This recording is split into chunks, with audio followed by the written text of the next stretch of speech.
Olá a todos. O Brasil foi eliminado na Copa do Mundo e agora fica o sonho. O Brasil completou 24 anos sem ganhar uma Copa do Mundo e ele vai até o seu 28º ano. O maior jejum da história do Brasil entre uma Copa e outra. Anteriormente, o jejum tinha sido entre a Copa de 70, o famoso Esquadrão, e 94, no título guiado por Romário e Bebeto. Pessoal, é muito interessante porque o Brasil hoje foi muito covarde. O Brasil quis se defender, o Brasil quis colocar um caminhão lá atrás e não funcionou esse caminhão. O Brasil começou o jogo de uma forma cansada.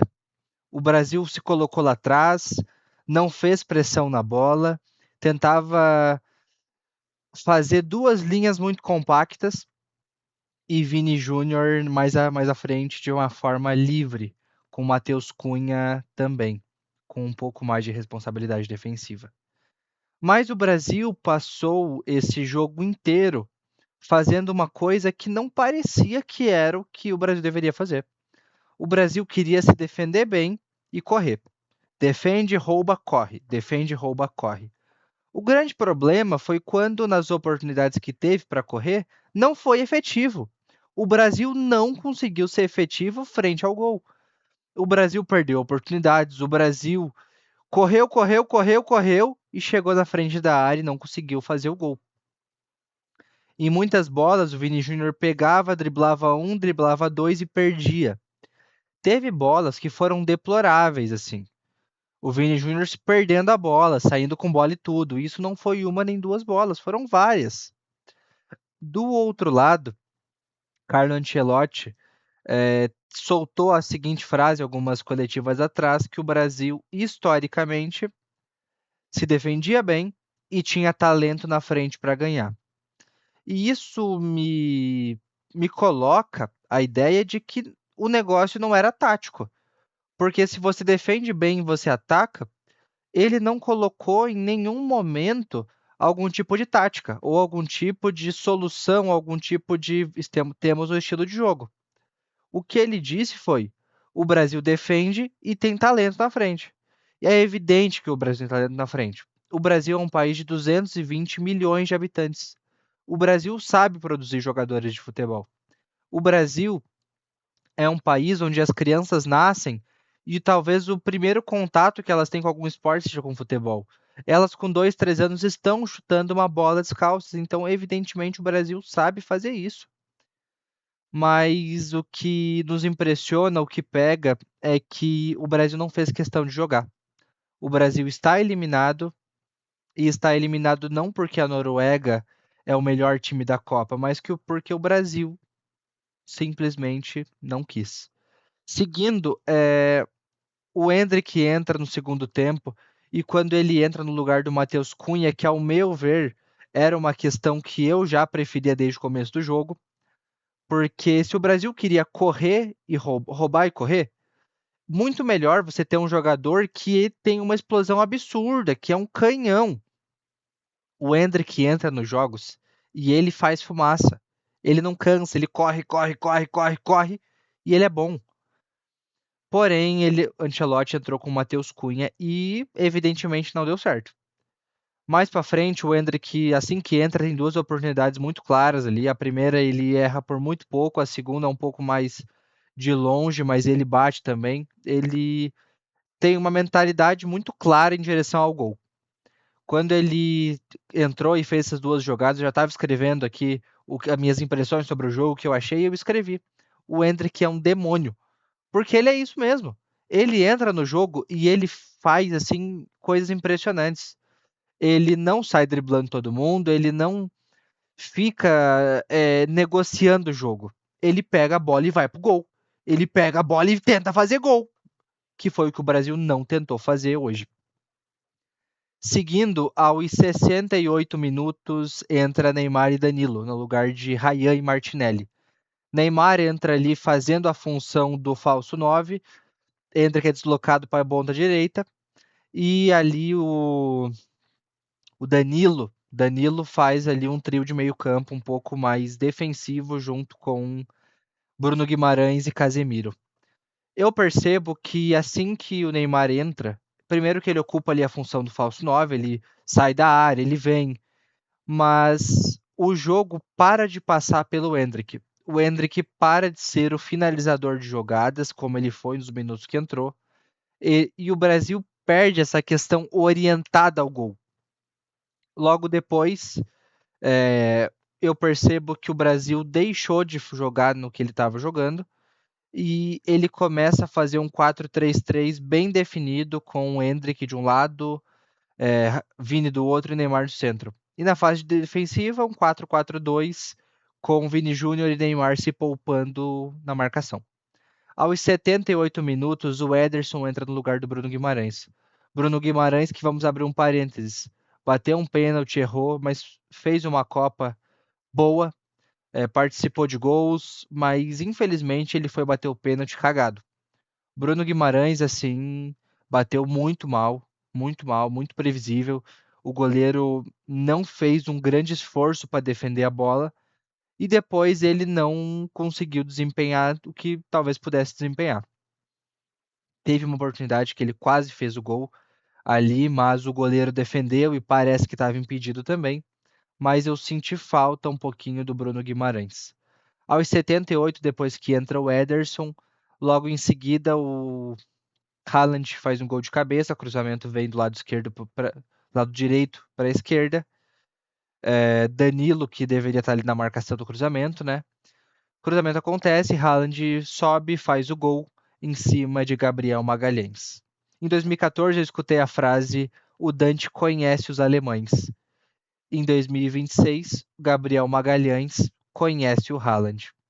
E foi justamente o confronto que definiu o jogo, porque aquele 1-0 abriu as portas do desespero para o Brasil e abriu as portas da confiança para a Noruega. Seguindo, nós temos um detalhe interessante, né, que Haaland não é um exímio, um excelente cabeceador. No entanto, foi um gol de cabeça em cima de um dos melhores cabeceadores do mundo, que é o Gabriel Magalhães. Essas são as coisas de Copa do Mundo, né? A Copa do Mundo é imprevisível, ela dói e ela principalmente brinca com essas questões. Logo depois, aos 89 minutos, o Haaland domina a bola na entrada da área e chuta na bochecha da rede uma bola espetacular e com requintes de crueldade, justamente de quem ela passa embaixo das pernas, Danilo, lateral do Flamengo. E é interessante porque em 2022 foi assim, em 2018 foi assim. Uma bola que passa por entre as pernas de alguém e o Alisson não consegue pegar. A bola foi indefensável. No entanto, fica essa questão, né? De novo, um gol parecido. Depois o Brasil já parte para o abafa, começa a jogar bola para frente, precisa empatar, demora e acontece um pênalti. Nesse pênalti, o Neymar faz o gol aos 98 minutos, mas infelizmente já não tinha tempo para mais nada. Vale ressaltar que fecha a página do Neymar com a seleção brasileira, com a Copa do Mundo, e encerra uma carreira de um jogador de 34 anos que não ganhou uma Copa do Mundo. O melhor da sua geração dentro do Brasil, mas que não foi suficiente. Entre lesões, entre companheiros, técnicos, o Brasil não ganhou a Copa do Mundo, parando por Alemanha em 14, 10 ele não foi. 2014 também o detalhe é que o Neymar sofre aquela lesão terrível na coluna, que quase o deixa para fora dos gramados para sempre. Em 2018, Neymar se lesiona, mas volta e faz aquele jogo contra a Bélgica. Em 2022, aquele gol contra a Croácia. E finaliza a história com 2026, o Neymar sendo já um jogador que entra no segundo tempo, no final do jogo, não é mais o capitão, mas é o mais experiente dessa geração. E ele fez o gol, peitou o goleiro e acabou por aí. O Brasil é eliminado nas oitavas de final da Copa do Mundo. E vamos ver quem que a Noruega irá pegar na próxima fase. Um jogo histórico da Noruega para eles emplacarem para sempre quando eles venceram a seleção brasileira na Copa do Mundo. Após tantos anos sem participar de uma Copa, a Noruega avança para as quartas de final e vamos ver se vai pegar Inglaterra ou México. Acredito que a Inglaterra possa ganhar o jogo, mas nunca se sabe. É a Inglaterra. Por fim, vale falar do senso de urgência do Brasil. O Brasil jogou com uma intensidade muito baixa o jogo inteiro. O Brasil ficou com a bunda lá atrás, não tentou jogar bola, tentou sair e correr, mas nem na corrida ele ganhava. E o Brasil parecia que estava jogando um amistoso, porque não me deu a sensação em nenhum momento do jogo que o Brasil falou: esse jogo é nosso, a gente vai ganhar. A Noruega avança e também a gente tem que falar de Carlo Ancelotti.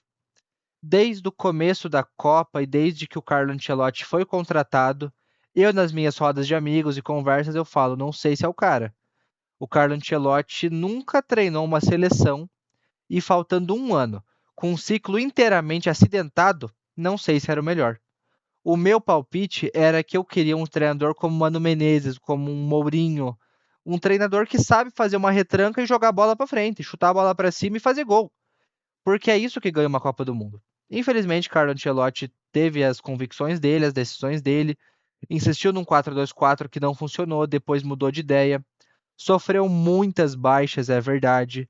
Estevão, Wesley, Militão, tantos jogadores que não estiveram à disposição em nenhum momento da Copa do Mundo. Carlo Ancelotti tem um contrato renovado em 2026 e veremos. Com certeza será ensurdecedor o barulho na orelha dele e vamos ver se ele aguenta. Cancha ele tem, experiência de sobra, mas uma coisa que ele nunca teve que lidar foi com o povo brasileiro inteiro em 28 anos sem uma Copa do Mundo, completando em 2030. Vale falar também de uma questão social que o futebol tem, porque nós estamos em ano de eleição aqui no Brasil. E se o Brasil ganhasse essa Copa, todo o alarme da eleição iria diminuir. O Brasil ia ficar mais tranquilo. O Hexa veio. Mas sem o Hexa, o Brasil agora está insatisfeito mais do que já estava com toda a questão eleitoral que é sempre muito turbulenta no Brasil. Então vejamos como esses próximos meses vão acontecer. Faltam poucos meses para a eleição. E agora vamos aguardar. O Brasil é um país muito sofrido. Desde sempre o futebol foi a sua alegria, o seu ópio, e agora o Brasil, em 2026, perde mais uma vez o que poderia lhe trazer alegria. O povo brasileiro é um povo que sofre muito, um povo de muitas pessoas sem condições adequadas de estudo, de trabalho, questões salariais muito divergentes entre alta classe e baixa classe. E mais uma vez agora nós temos o Brasil sofrendo a perda de uma Copa do Mundo. Se você assistiu até aqui, 13 minutos e 15 segundos, meu muito obrigado. Deixa um like aí, compartilha com alguém, se inscreve nesse canal e um abraço.